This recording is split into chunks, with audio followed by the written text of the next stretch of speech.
এডিআৰিৰ পৰীক্ষাও খুব সুন্দৰ কৰি পাৰ হৈ গ'ল। তৃতীয় বৰ্গৰ চাকৰিৰ পৰীক্ষা সমাপন হ'ল। আজিৰ পৰা পুলিচৰ ৰিক্ৰুটমেণ্টটো আৰম্ভ হ'ল। মোক ৰাতিপুৱা ডিজিপি মহোদয়ে জনাইছে যে পুলিচৰ ৰিক্ৰুটমেণ্টৰো যি দৌৰৰ ফিজিকেল টেষ্ট বা দৌৰ আদি কৰিব লাগে তাৰ আৰম্ভণি আজিৰ পৰা আৰম্ভণি হৈছে আৰু নিৰ্দিষ্ট সময়ৰ ভিতৰত তেওঁলোকে এই কাম সমাপন কৰিব।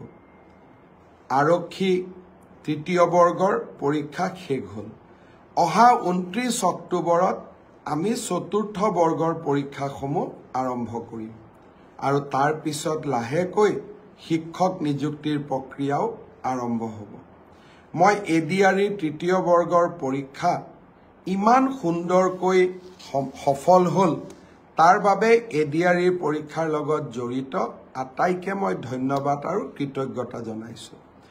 প্ৰথমটো পৰীক্ষাৰ এনসাৰ কিউ আহিলে প্ৰায় 80,000 ল'ৰা ছোৱালীয়ে OMR চিটটো সেৱাক আবেদন কৰি সংগ্ৰহ কৰিলে।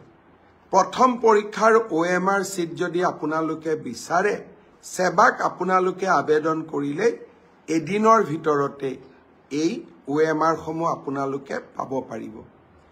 এতিয়া মোক বহুতে প্ৰশ্ন কৰিছে যে দ্বিতীয়টো পৰীক্ষাৰ এনসাৰ কি কেতিয়া আপলোড কৰা হ'ব।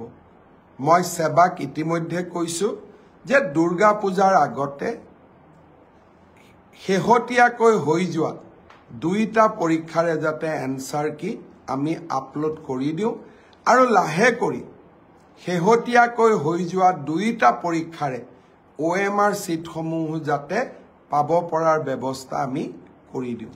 স্বচ্ছতাক লৈ আমি গোটেই ব্যৱস্থাটো এটা নতুন দিগন্তলৈ লৈ গলো।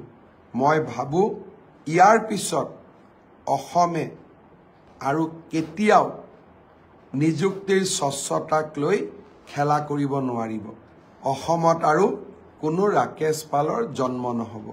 কংগ্ৰেছৰ সেই অন্ধকাৰৰ দিনবিলাকৰ পৰিৱৰ্তে অসমৰ যুৱক যুৱতীসকলৰ মনত আৰু অসমৰ যুৱক যুৱতীসকলৰ বুকুত আমি যি আশাৰ বন্তি জ্বলাইছিলোঁ সি যেন কোনো দিনে নুমাই নাযায় তাৰ বাবে নতুনকৈ স্বচ্ছতাৰ নতুন মাইলৰ খুঁটাবোৰ আমি স্পৰ্শ কৰিবলৈ চেষ্টা কৰিছোঁ। ব্ৰজেন